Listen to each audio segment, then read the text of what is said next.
واستعینوا بالصبر والصلاۃ، واستعینوا بالصبر والصلاۃ۔ ایک تو آپ نے دیکھنا ہے کہ صاد کو آپ نے موٹا کرنا ہے تاکہ سین صاد ثا کی آواز میں آپ فرق کر سکیں، جیسا میں آپ کو بتاتی ہوں اکثر سبق میں کہ جیسے ان حرفوں میں فرق ہے، ان کی آوازوں میں بھی فرق ہے اور ان کے ترجمے میں بھی فرق ہے، ٹھیک ہے؟ اس غلطی کو آپ نے صحیح کرنا ہے۔ دوسرا آپ نے دیکھنا ہے، اب دیکھیے یہاں پہ ہے تو آخر میں تا جہاں مطلب تا ہے، لیکن اب یہاں وقف ہو رہا ہے تو اس کی آواز کو ہم ہا میں بدلیں گے، ٹھیک ہے؟ جیسے ہم نے یہاں پہ بدلا ہے۔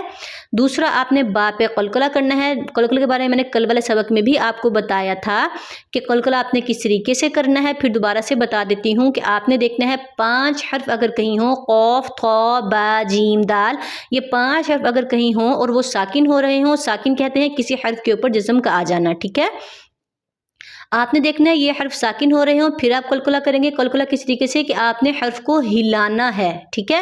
یا یہ حرف آیت کے درمیان میں کہیں وقف ہو رہا ہو، جیسے یہاں پہ دیکھیے طا کا وقف ہے اور یہاں پہ وقف کر رہے ہیں ہم، تو با آخر میں ہے تو ہم نے یہاں پہ قلقلہ کرنا ہے۔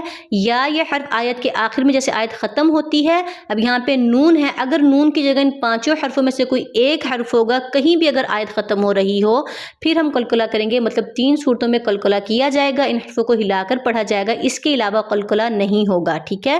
پہلا آپ نے دیکھنا ہے کہ حرف ساکن ہو، قلقلہ کریں گے۔ دوسرا آپ نے دیکھنا ہے کہ یہ حرف آیت کے درمیان میں کہیں وقف ہو رہا ہو، پھر آ جائے، پھر آپ قلقلہ کریں گے۔ یا یہ حرف آیت کے آخر میں کہیں آیت ختم ہو رہی ہو، آخری حرف ان حرفوں میں سے کوئی ایک ہوگا، پھر آپ قلقلہ کریں گے، ان کے علاوہ قلقلہ نہیں کیا جائے گا، ٹھیک ہے؟ وَإِنَّهَا لَكَبِيرَةٌ إِلَّا عَلَى الْخَاشِعِينَ وَإِنَّهَا لَكَبِيرَةٌ إِلَّا عَلَى الْخَاشِعِينَ، ٹھیک ہے؟ اس طریقے سے آپ نے پڑھنا ہے، خو کو آپ نے موٹا کرنا ہے۔ آپ نے حروف مفردات والا سبق دیکھیں گے تو آپ کو اس کی ڈیٹیل اچھے سے مل جائے گی، ٹھیک ہے؟ اب یہاں پہ ان پہ ہم نے غنہ کیا ہے، غنہ اخفا بھی میں نے ڈیٹیل میں ویڈیو بنائی ہے، وہ آپ دیکھ لیجئے گا۔ آپ نے دیکھنا ہے یا ساکن کہیں ہو رہا ہو، اس سے پہلے والے کسی بھی حرف کے نیچے زیر ہو، آپ نے اس کو تھوڑا سا کھینچنا ہے، ٹھیک ہے؟ اس کو لمبا کرنا ہے کیونکہ یہ یا مدہ ہے۔ میں نے حرکات والے سبق میں حرکات اور حروف مدہ کا جو سبق تھا اس میں نے ڈیٹیل میں حرکات کے بارے میں اور حروف مدہ کے بارے میں سمجھایا ہے، وہ سبق اگر آپ دیکھیں گے تو آپ کو اس میں ساری ڈیٹیل مل جائے گی، ٹھیک ہے؟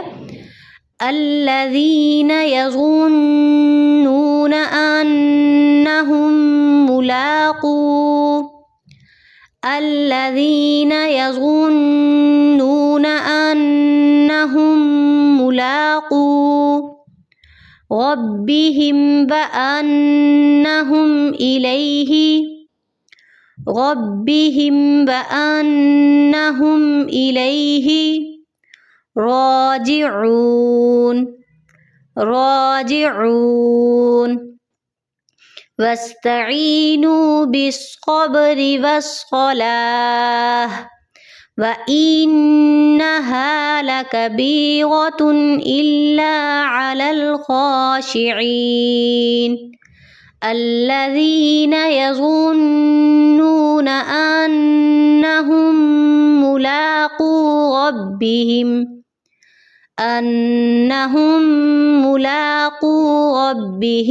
وَأَنَّهُمْ إِلَيْهِ رَاجِعُونَ۔